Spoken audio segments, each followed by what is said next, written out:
Losing that fear is inspiring because suddenly you don't have boundaries. If you stop putting boundaries on yourself about what other people want to see, because that's only you determining that. How on earth do you know what the entire globe is wanting to look at? Everyone's going to want to look at something different. So why not put different stuff out there to appeal to different people?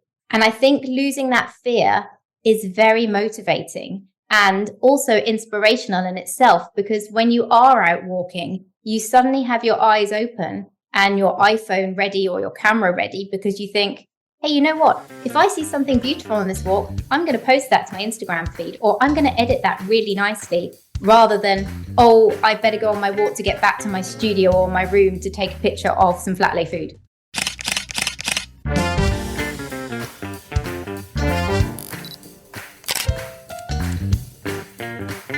This is your host, Dyutama, but you can call me DJ. And I love to inspire food photographers to dream.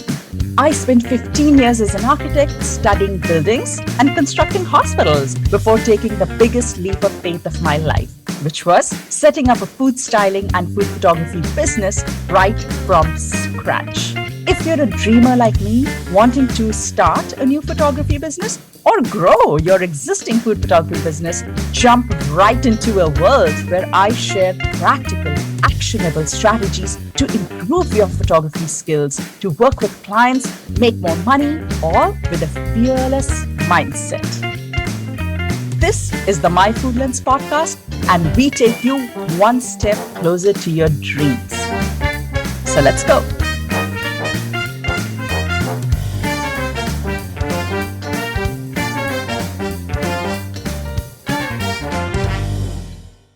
Today, we are talking about emotion in food photography, and I have the perfect guest. I have the perfect food photographer to come and enlighten us on this topic. She is Suze Morrison. She's a food photographer, food stylist, and she has a really interesting background in biological sciences. She has a background in art.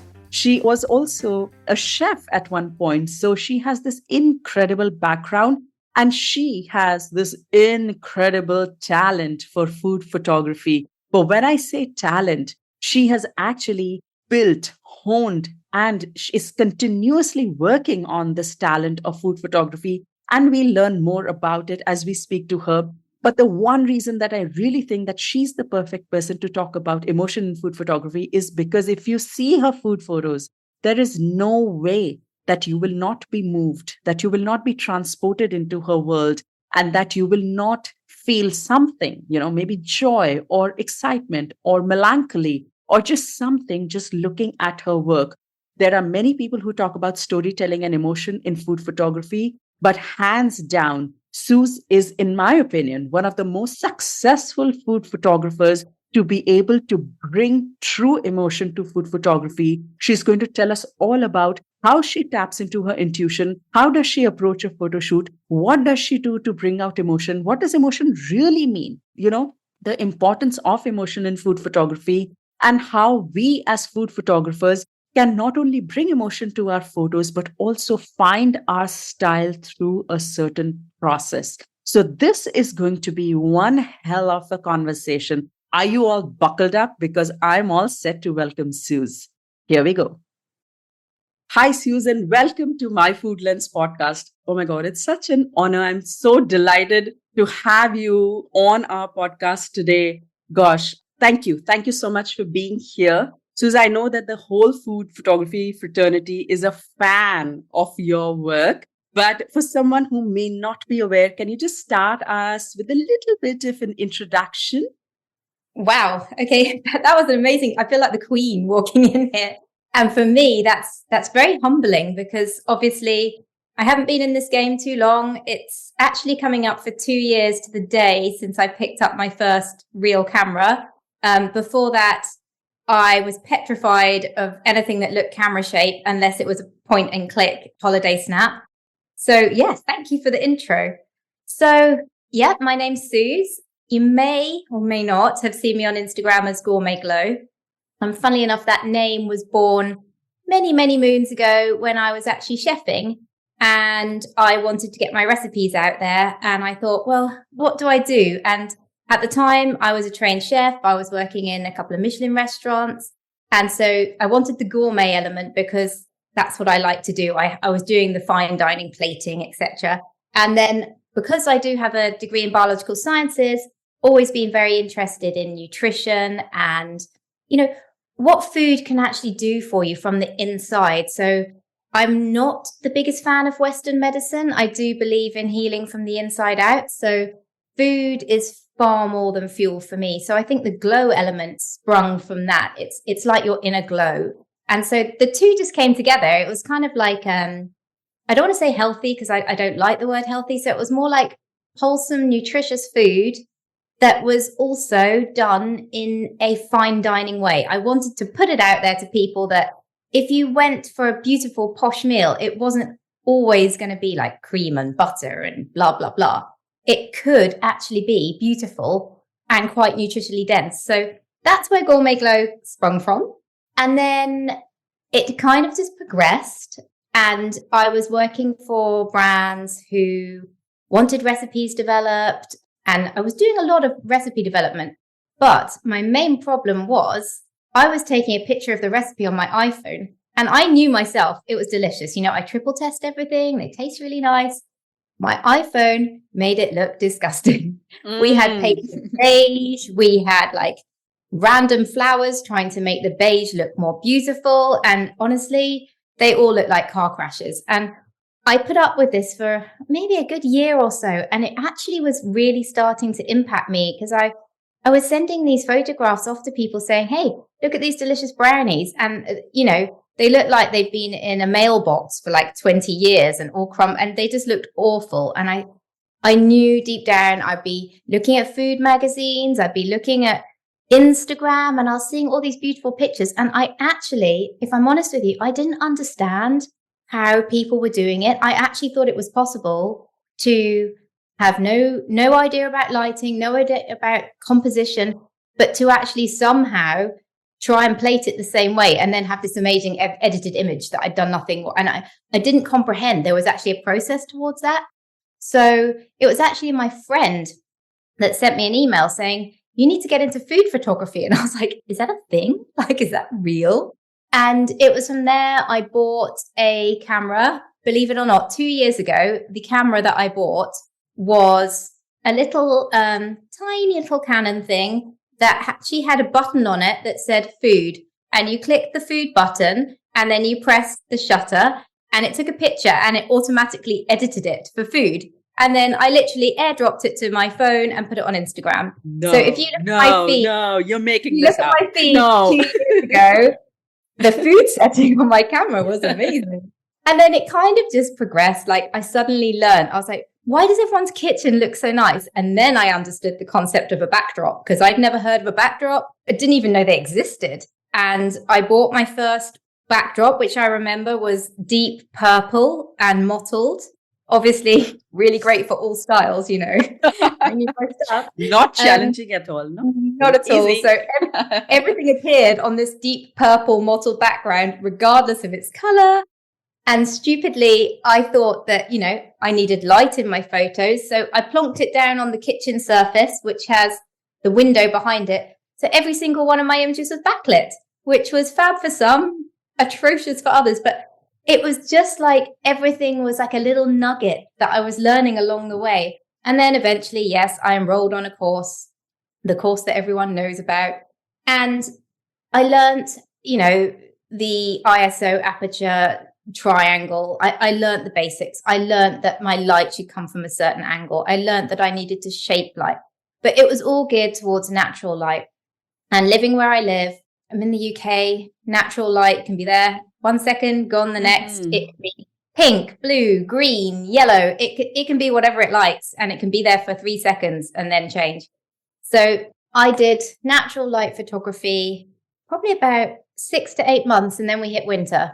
And I was really struggling. I knew I needed artificial light, but the concept of it petrified me. So I did a course. And as I say, this has been a long answer about who I am. I'm really sorry. But I just wanted to show you that who I am has come from just learning tiny little things along the way. I'm petrified of technology. Anyone out there who knows me knows that a laptop freaks me out. I didn't even own Google Drive until 4 months ago. So I'm very much a technophobe. So what I'm trying to say is Gourmet Glow is a normal, everyday person who just wanted to make nice pictures. And to be honest, I found something I love. So that's what I do. It's nothing special. It's nothing exciting. It's just, I enjoy it. It's nothing special. It's nothing exciting, but it is almost every food photographer's story. What you've said is so relatable. I feel like anyone who's tuning in, anyone who's listening to this is going like, oh yeah, okay. Yeah, that's exactly like, I felt that. I started with phone photography. I bought a backdrop that didn't work. I was struggling. I was looking at other photos, and I was just wondering, I took my first photo with a 10-year-old camera that someone had gifted to us on our wedding. So I feel like what your story shows is that our journeys are very similar. And the other thing that it shows is the progress that we can make when we really put our heart and mind, to follow what we love. And I think just knowing that this is year 2 for you, it just blows my mind, because look at your work.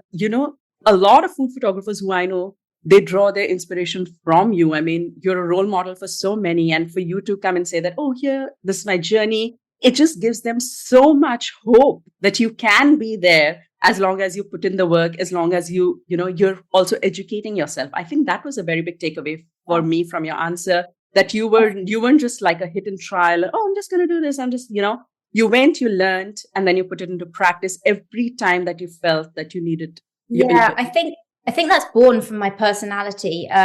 A lot of people are very much learn on the go, trial and error. And that's a lot of people's mindset. Even as a young child, I have always had to have everything written down.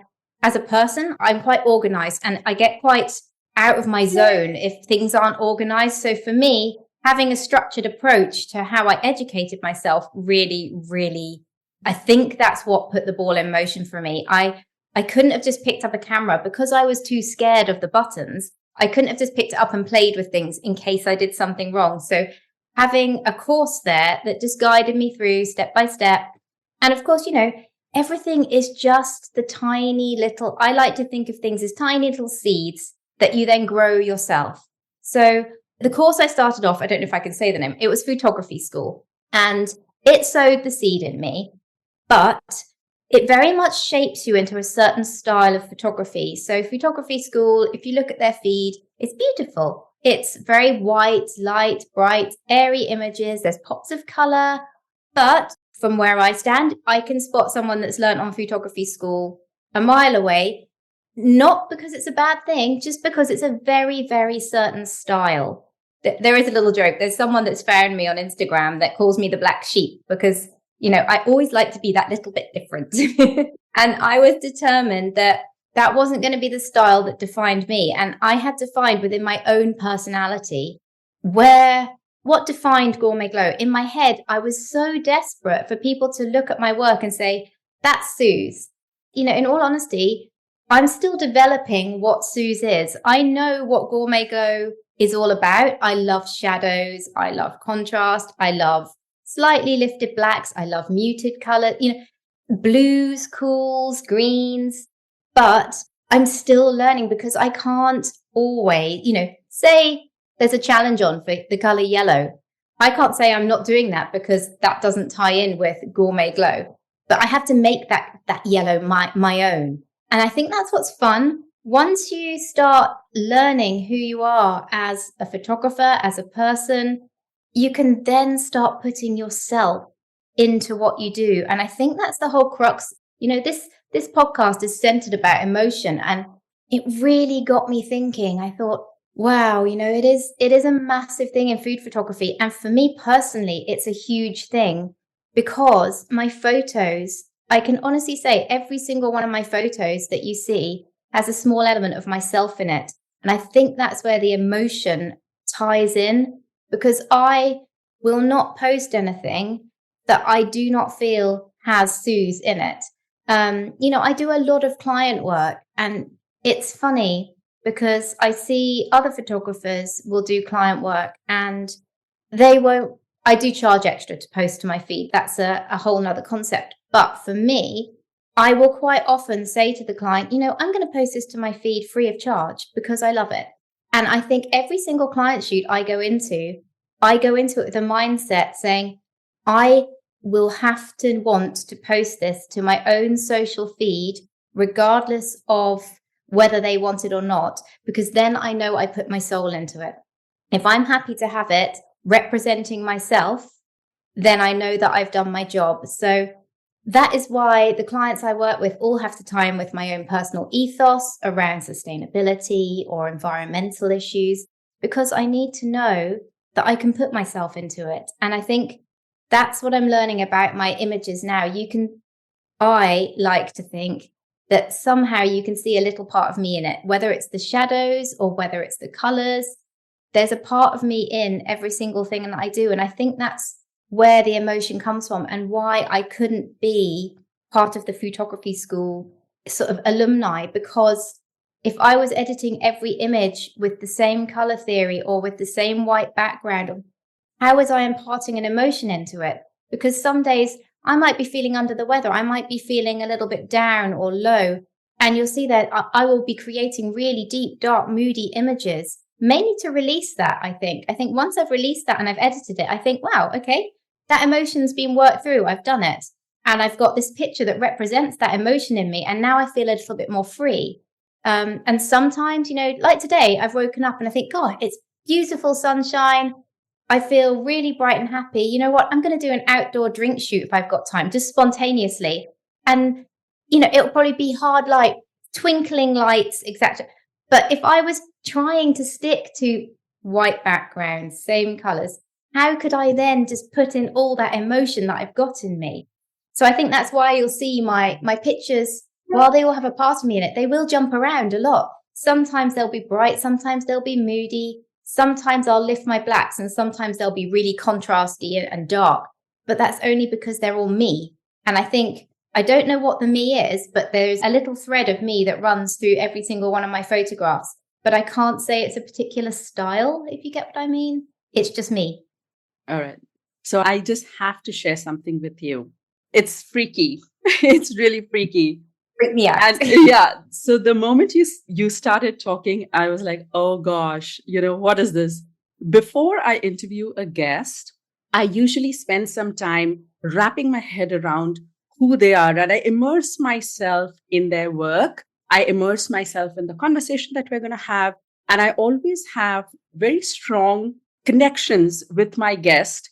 Sometimes I express them and sometimes I don't. And today I didn't, for a change, which I usually do at the beginning of the podcast, but I was kind of saving it, to see where it fits. But I just have to tell you, Suze, this is what was in my mind before we started chatting today. Wow. For me, what ran in my mind was that there are a lot of food photographers out there who talk about things like storytelling, emotion. These are words that get thrown around a lot. But there are very few food photographers who actually nail it every single time.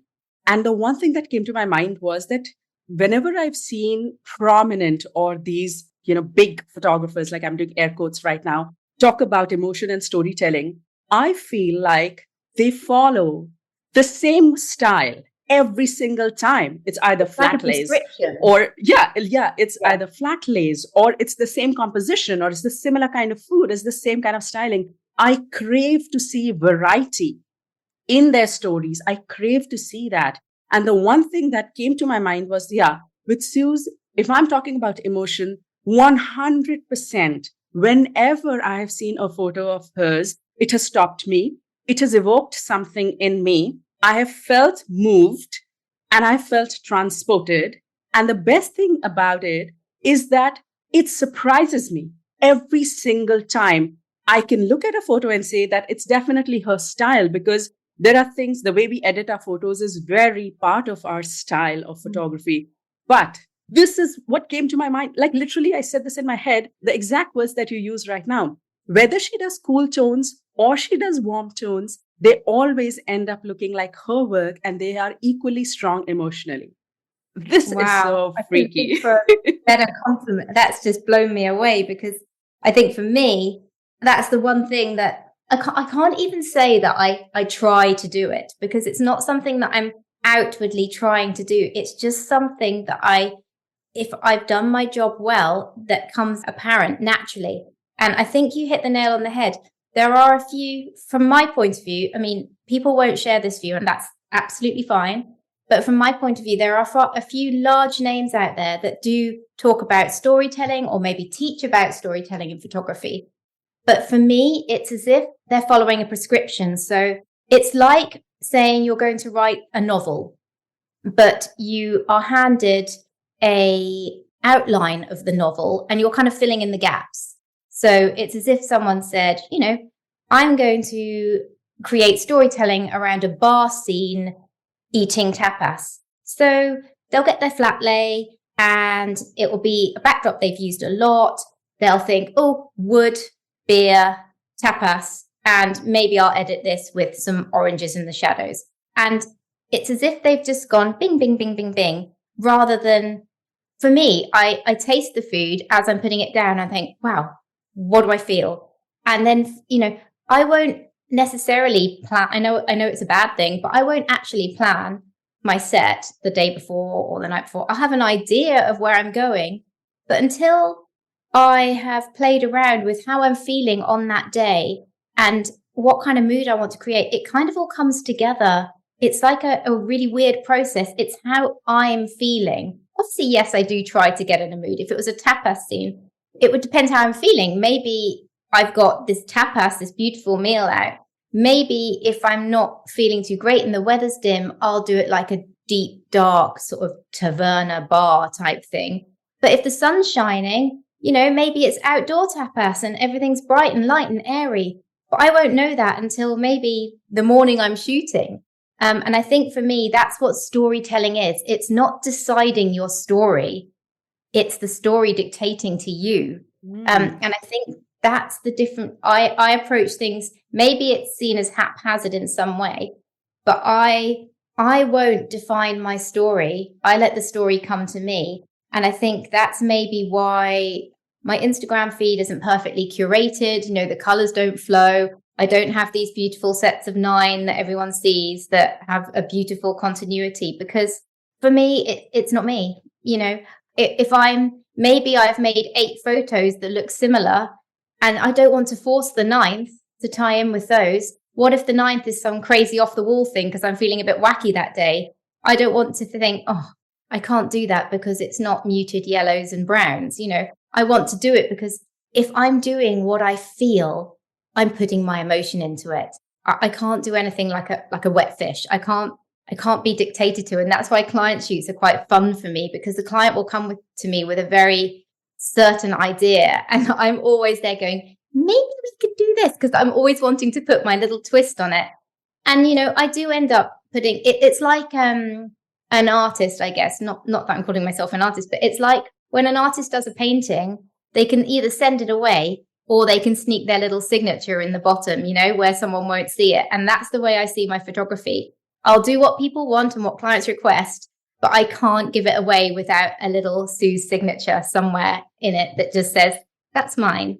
And I think that's why I'm a little bit cheeky. I do like being a bit quirky. So I follow briefs. Don't get me wrong. I'm not one to defy all rules. I will follow the brief to a T, but I will always make sure there's a little bit of Suze in everything I do, whether it's something tongue in cheek or something to make you look a bit deeper, or the shadows or the way I edit. I've always got to be able to own that. And I think that's where emotion comes into it for me. Yeah, that's amazing. So I know that there are a couple of different things that you've mentioned so far.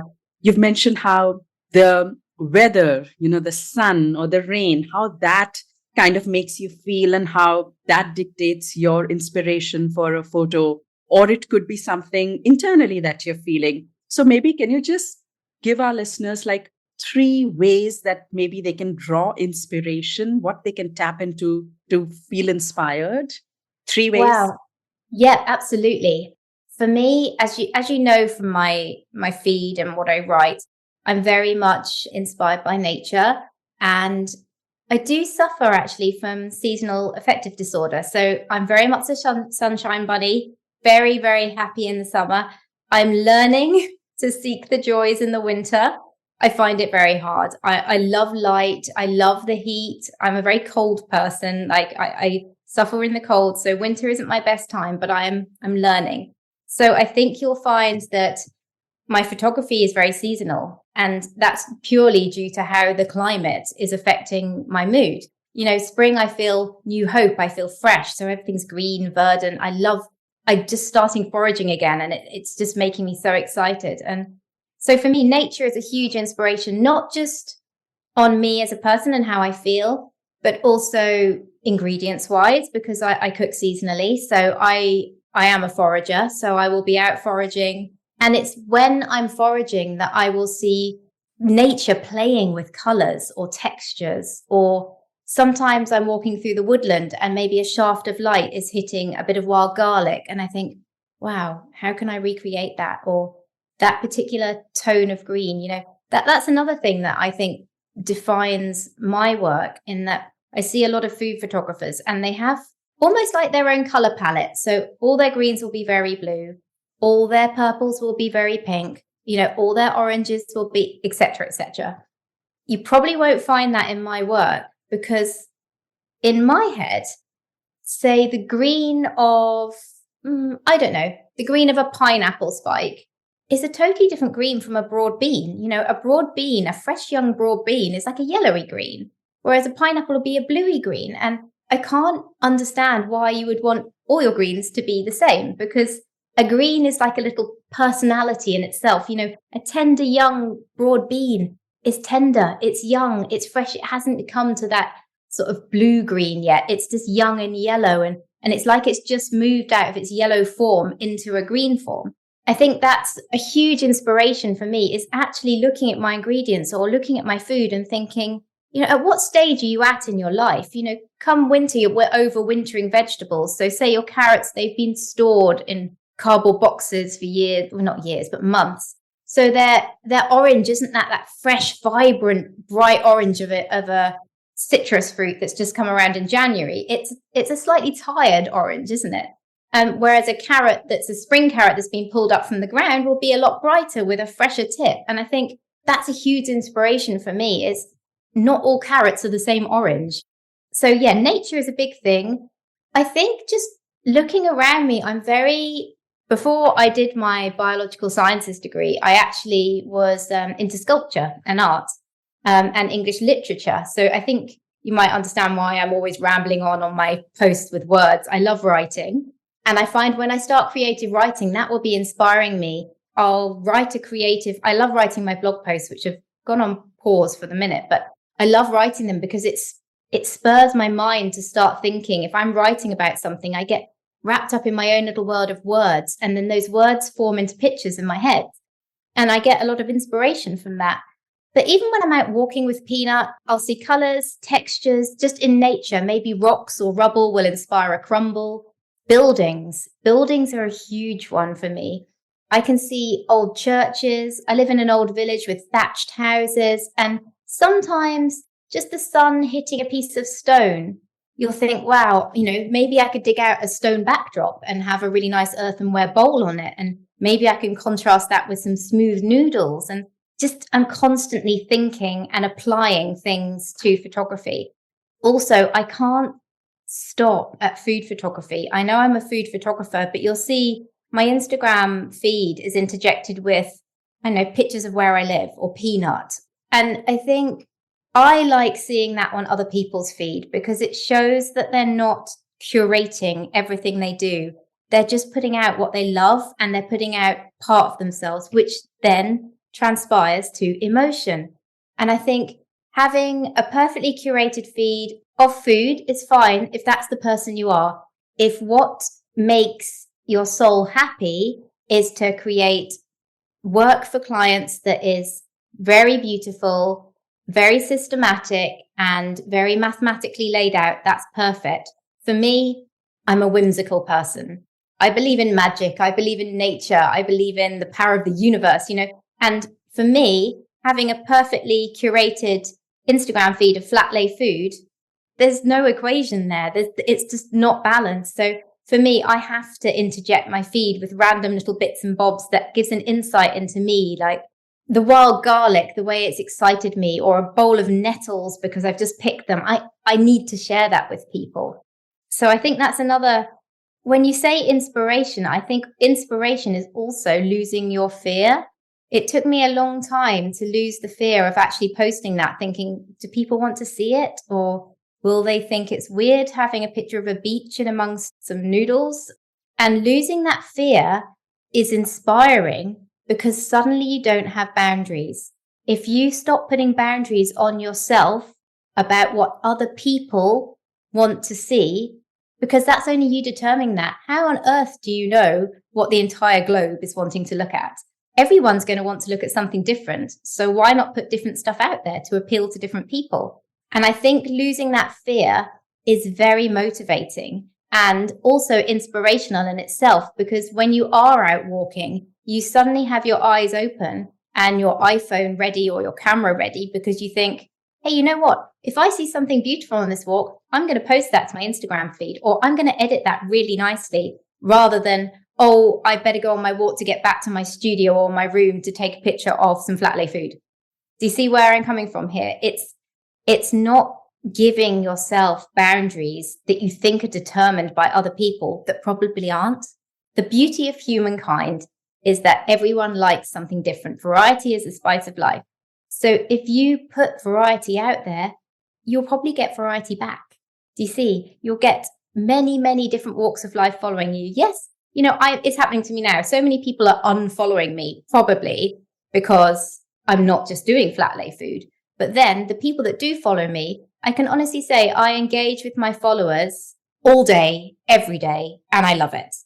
I get to know people personally because we talk things over. People, Peanut has a bigger following than I do, I think. Everyone, the minute I post Peanut, everyone's like, Peanut, Peanut, Peanut. And I get FOMO. But yeah, the fact that people are loving my dog is just amazing. They love seeing my dog on stories. We have conversations about him. Or, I've found so many friends like yourself who I've never met in my life, but I feel that I know purely because we're interacting. And I would far rather that than 200,000 followers that have no idea who I am and don't even want to relate to me. That doesn't do it for me. And I know lots of people struggle with the Instagram algorithm, and I do as well, because I do feel that I put in the time and the effort and I just get unfollowed left, right, and center. But I'm learning now that A, it isn't important. B, it's probably robots that are unfollowing me. And C, the fact that I can actually engage with hundreds and hundreds of you out there and have a meaningful relationship is what I'm here for. And I have a saying, if you've made one person smile in a day, you've been successful. And it gets me through a lot, because some days, shoots go wrong, everything goes wrong. You wake up in the morning and I fall flat on my face and I just know that we're downhill from there. And I just think, you know what, at the end of the day, if I've made one person a bit happy or brought them a smile, that's fine. That's okay. Things can go wrong. There's another day. And I think that's quite motivating for me, because you have to do what ignites the fire inside. And I think that's when you start, you don't go looking for inspiration, because that's not what inspiration is. If you're out there looking for it, you're not inspired. You're kind of searching for something and then grasping at straws. Inspiration comes to you. So I think being present, being in the moment, having your eyes open, maybe putting away the social media. I'm pretty good. I take my phone on my walk. I walk twice a day with Peanut. I will not forsake that for anything. Everything works around the walks with Peanut, because A, my dog needs walk, but B, that's my time. That's my time in nature. That's my time to reassess, my time to decompress, and just to be. I will take my phone in my pocket, A, in case something happens, but B, it's there if I see something that I want to take a photograph of. But I will never, ever, ever be on social media, be reading emails, do anything on my walk, because I am not opening my eyes. I will not be staring at my phone when I'm out, because I need to be immersed in nature. And I think that's where a huge part of my inspiration comes from, is being present in the moment, having my eyes open. I mean, even right now, I'm talking to you and the blind's down and we've got a little pear tree and I'm just watching the blossom just flicker in the wind. And I'm just looking at it thinking, wow, it's gorgeous blossom. Right. And you kind of you just have to have your eyes open the whole time. And I think that's when you say, where can people seek inspiration? Don't seek it, just allow it to come to you. But you have to allow it. You can't be doing 2, 3, 4 other things to be inspired. You just have to let it come to you as you are. Then you don't have to look anymore. You really don't. I mean, everyone will be inspired if they just open their eyes. I can guarantee it. Yeah, I just love this answer. I can relate to it at so many levels. I don't know if you know, but I was an architect for 15 years. I used to design buildings and hospitals. And so when you said that you get inspired a lot by architecture, I was like, oh, okay, somebody's speaking my language, because and also the walks and just being out in nature. So something that I do regularly is get out before sunrise and I go for my long runs or my long walks. And this whole concept of letting inspiration come to you is on one of my runs. I still remember I was running along the river and there's this new building that had come along the river and it's a green building. So it's sustainable. It's got many wards. And I was looking at it and it has this beautiful gray and green palette. And it's a green vertical building. It has gardens on level 20. You know, it's just this insanely beautiful building, but also very, very mystical. And I looked at it and I was like, wow, there's something. Architecture is so deeply rooted in me. I actually came back and that week I created a whole green and gray concrete palette, a photo out of that, inspired out of that. Is a green pea hummus, but on a gray concrete backdrop and just completely inspired by buildings. So I feel like you brought up such a great point that as long as we create that space within ourselves to, just have that, just like you breathe air, Absolutely. As artists, as photographers, we kind of have to create that space within us and allow something to come, hit, bounce back, something sticks, something doesn't, and see how it relates back to the core of who we are. I think a lot of what you said right now was how everything that touches you emotionally, how you interpret it, and then how does it get transformed into something like a photograph. I think that translation is where our uniqueness comes through. Absolutely. And you've completely freaked me out with more similarities here, because you've just said the green and grey color palette. Would you believe that I'm currently working with someone doing my branding for the Gourmet Glow is being rebranded currently, my website. My color palette is green, grey and purple. Ooh. It's green and grey. I'm with you. They're my colors. So I can completely resonate with that. I do associate purple a lot with you. I see a lot of purple on your feed. It's maybe even... I love it with green. Oh, okay. Maybe the first few photos that I saw of your work were a lot purple. So maybe that's just kind of set in me. But tell me something, Sue. So I'm a little bit different from you when it comes to the process for a photo shoot. And I'm a commercial photographer. So I'm out shooting for restaurants and hotels. And, so it's a very different kind of an environment versus when you are in your environment, in your home, in your own studio, shooting for a client who sent you products. It's a completely different system. So I worked in both, but usually my process is a balance between I do have to have it planned so that I'm not scrambling the next day. But also when I'm on the set, I'm kind of, seeing how things are and what I'm feeling. But it's more planned than spontaneous, I would say, in terms of executing. So tell me a little bit about your process. Let's say you have a client project. What would be your thought process? I mean, I'm sure you don't just go and you're like, oh, let's just see how I'm feeling today and, take it from there. So you're not just winging it all the time. I'm sure there's some kind of thought process that you have in place. Can you walk us through that? So that was Suze Morrison. And that was also part one of our conversation with her on the topic of emotion in food photography. I really hope that this conversation made you fall more in love with your passion for photography, made you see things somewhat differently. I particularly just absolutely loved the part, where she was talking about tapping into our own personal feelings and emotions to create a mood in a photo. How cool is that? Also, I just absolutely loved her thoughts on don't seek inspiration, allow it to come to you, because you and I both know that inspiration is everywhere and it's actually just finding a way to reach you. So I loved her thoughts on that.